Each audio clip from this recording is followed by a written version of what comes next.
Des nouvelles de l'espace et de nombreux commentaires importants. Bonjour mes amis, j'espère que vous allez tous très bien. Merci d'être revenus sur ma chaîne une fois de plus. Je suis Marie, parlant à nouveau avec mes doigts.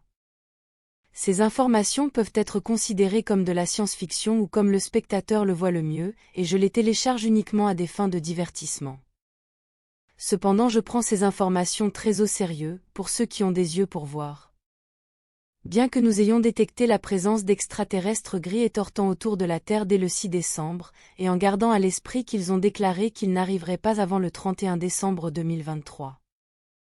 Ils ont maintenant déclaré officiellement, du moins pour les autres races stellaires de la Fédération, que le détachement préliminaire des étortants, ou la première partie de leur groupe, arrivera sur le vaisseau biosphère andromédien Viera, et en orbite terrestre élevée, à la date du 20 décembre 2023. Ce qui signifie aujourd'hui, pour vous qui regardez ma vidéo le jour de sa publication. Mais le détachement principal des étortants, celui qui effectuera une vérification auditive et situationnelle complète de toute la région, est toujours prévu pour arriver le 31 décembre, comme mentionné précédemment. Pour rappel, pour ceux d'entre vous qui n'ont pas vu les dernières vidéos d'actualité spatiale, ou qui sont nouveaux sur ma chaîne, les étortants sont une race grise de grande taille de la région d'Orion, qui sont officiellement positifs et sont des membres actifs de la Fédération galactique, et qui représentent le prochain niveau de la fédération locale qui supervise ce système solaire. La Fédération galactique a un conseil qui supervise un niveau ou une région, dans ce cas il y en a un pour la Terre, et il y en a un pour tout ce système solaire qui comprend celui de la Terre, et tous les autres conseils qui supervisent toutes les autres planètes ici. Les étortants qui arrivent représentent le niveau supérieur de la Fédération, celui qui surveille, supervise et contrôle plusieurs systèmes solaires qui sont proches les uns des autres, et qui inclut également le système solaire triple d'Alpha Centauri A, Alpha Centauri B, et Proxima Centauri. Il inclut également l'étoile Vega et son système solaire, ainsi que l'amas d'étoiles Déiade, entre autres. Bien que les étortants soient officiellement une race positive, dite sage, ils ont eu beaucoup de friction avec une autre race stellaire de la Fédération, les Shaurma, qui se méfient profondément d'eux. Un autre problème est qu'ils sont ici pour s'assurer que tout aille bien et soit conforme aux normes de la Haute Fédération, des normes qui n'ont pas été divulguées, et qui sont douteuses, au mieux. De plus, les étortants ne sont pas une race émotionnelle, et ils travaillent avec une logique froide et non empathique, ce qui en fait un très mauvais choix pour représenter la Fédération supérieure ici, dans ce système solaire, et lorsqu'ils traitent de tout ce qui concerne la Terre et ses humains émotionnels. Donc, quelle que soit la raison pour laquelle les étortants sont ici pour représenter un niveau supérieur de la Fédération, cela reste douteux et donc inquiétant. Et cela devient encore plus inquiétant lorsque nous ajoutons à cela le grand volume de données supplémentaires qui nous parviennent, ainsi qu'aux humains sur Terre par le biais des médias sociaux, concernant la présence de races extraterrestres grises provenant d'Orion, qui n'ont pas en tête les meilleurs intérêts de l'humanité pour le dire doucement. Comme les humites l'ont partagé avec l'humanité à travers d'autres plateformes, et ils ont raison, les emblèmes ou symboles utilisés par toutes les races appartenant au Conseil d'Orion utilisent un triangle ouvert, et le symbole étortant est en fait une lettre A, croisée avec une ligne horizontale. Il est également connu que chaque fois que ce niveau de la Fédération vient superviser ce système solaire sur Terre, avec ou sans les étortants en tant que représentants, de grands changements se produisent sur Terre, des changements qui ne sont pas en faveur de la population. Retour aux médias sociaux, il y a beaucoup de rumeurs selon lesquelles quelque chose de grand va se produire l'année prochaine, ou pour la prochaine encore, et il y a même des rumeurs selon lesquelles quelque chose de grand pourrait se produire le 26 décembre de cette année, c'est-à-dire la semaine prochaine. Il y a même une page web qui a un compte à rebours seconde par seconde, pour cet événement. Une page web que je ne souhaite pas partager car je crois fermement qu'il s'agit simplement de plus de peur. Pour aggraver les choses, il y a d'autres indicateurs selon lesquels de grandes choses défavorables sont sur le point de se produire. Par exemple, il est maintenant connu que la cabale et ses marionnettes élites ont provoqué les incendies de Hawaï-Maui pour expulser la population normale des zones où ils construisent des bases souterraines profondes et des résidences privées pour milliardaires, également principalement souterraines. Bien que cela soit déjà connu dans les médias alternatifs conspirationnistes, ce qui ne l'est pas c'est que la même chose se passe dans ces mêmes zones sur l'île de Tenerife, du côté de l'Atlantique, où nos drones et nos capteurs orbitaux indiquent que la même chose se passe là-bas. car il y a beaucoup de mouvements d'équipements de construction, ainsi que des fuites d'informations provenant de sous-traitants qui corroborent toutes ces informations. Ces dernières seulement pour Hawaï, soit dit en passant. Si ça cancane comme un canard, que ça marche comme un canard, que ça a des plumes et que ça nage, alors c'est un canard, n'est-ce pas? Ce qui signifie que quelque chose de grand est en préparation, peut-être imminent, et cela est également aligné avec la présence des fédérations supérieures ici et de ses représentants étortants sans empathie. Eh bien, mes amis, pas nécessairement, car la construction de bases souterraines profondes et de bunkers privés sous les résidences de milliardaires de la cabale, ce n'est pas nouveau, ni toutes ces rumeurs selon lesquelles quelque chose de grand est sur le point de se produire, car elles sont extrêmement courantes, et encore plus ces dernières années.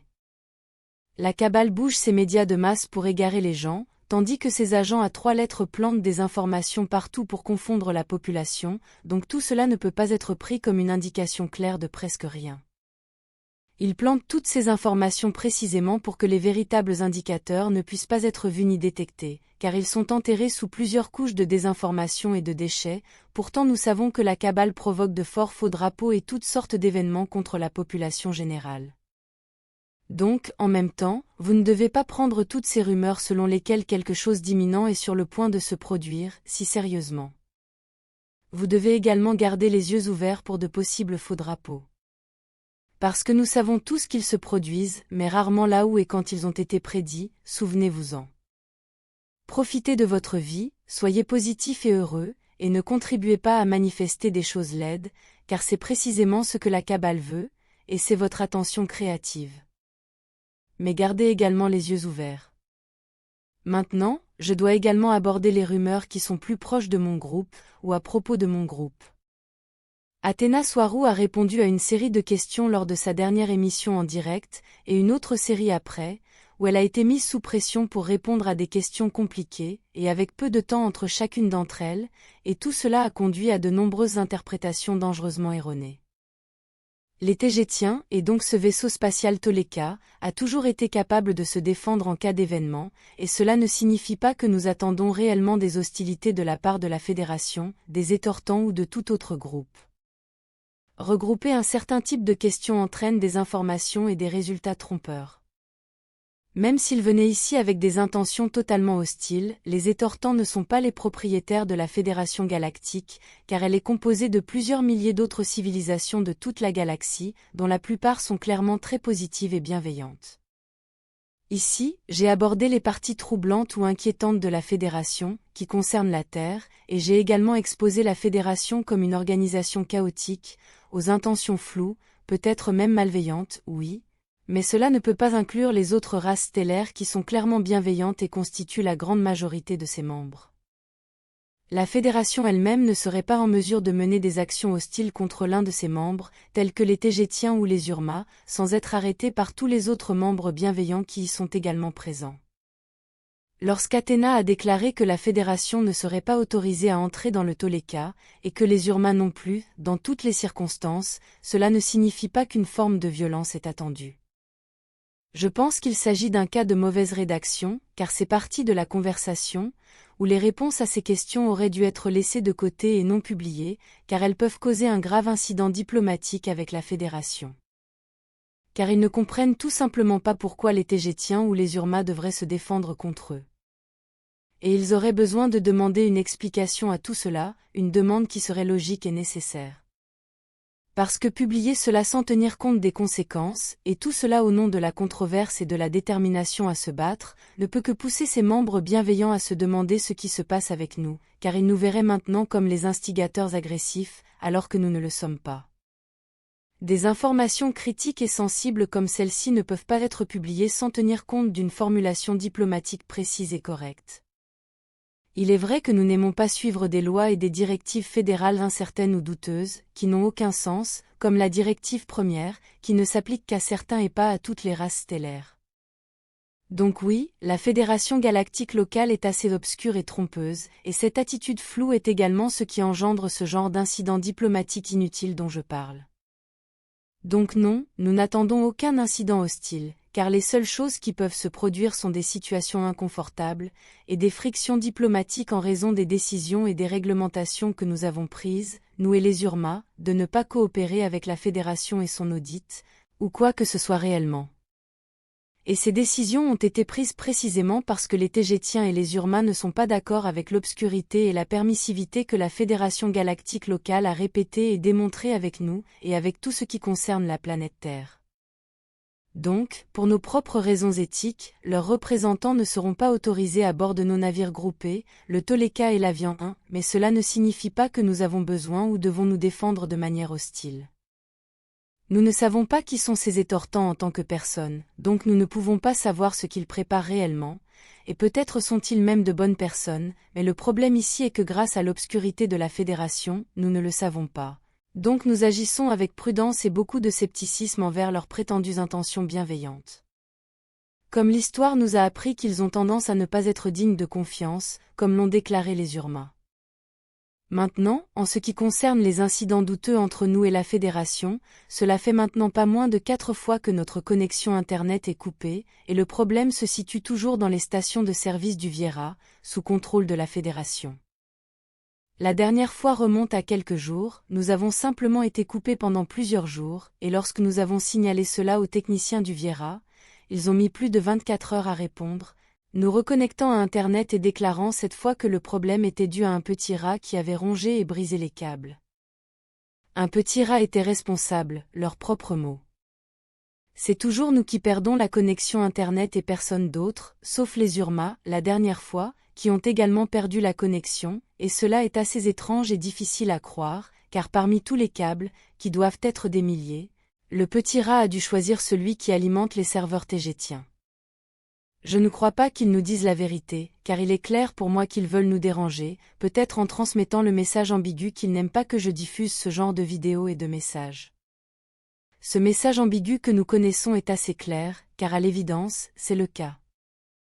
Mais comme vous pouvez le voir mes amis, et malgré les coupures répétées d'Internet dans le Viera, je parviens toujours à télécharger une vidéo chaque jour, jusqu'à présent, donc comme vous pouvez le voir, avec ou sans Internet sur le Toleka, nous trouvons toujours un moyen. C'est ce genre d'incident qui nous donne des raisons de ne pas faire confiance à la Fédération, ou du moins à certaines personnes responsables au sein de cette fédération locale, mais cela ne signifie en aucun cas que nous nous préparons à une guerre quelconque. La fédération est compliquée, et c'est un désordre, mais elle est composée de membres aimants, du moins en grande partie. Et oui, j'aime exposer ces problèmes et tout ce avec quoi nous ne sommes pas d'accord, ou qui ressemble à un manque d'éthique, de permissivité, ou de conformité avec des forces obscures de quelque nature que ce soit. Je suppose que dans les jours et les semaines à venir, nous pourrons peut-être voir plus clairement toute cette situation, et je vous rapporterai tout, mes amis, mais de manière diplomatiquement correcte. Merci d'avoir regardé ma vidéo et d'avoir liké et de vous être abonné, je l'apprécie beaucoup. Et j'espère vous voir ici la prochaine fois. Portez-vous très bien et prenez soin de vous, surtout en ce moment, à cette période de l'année.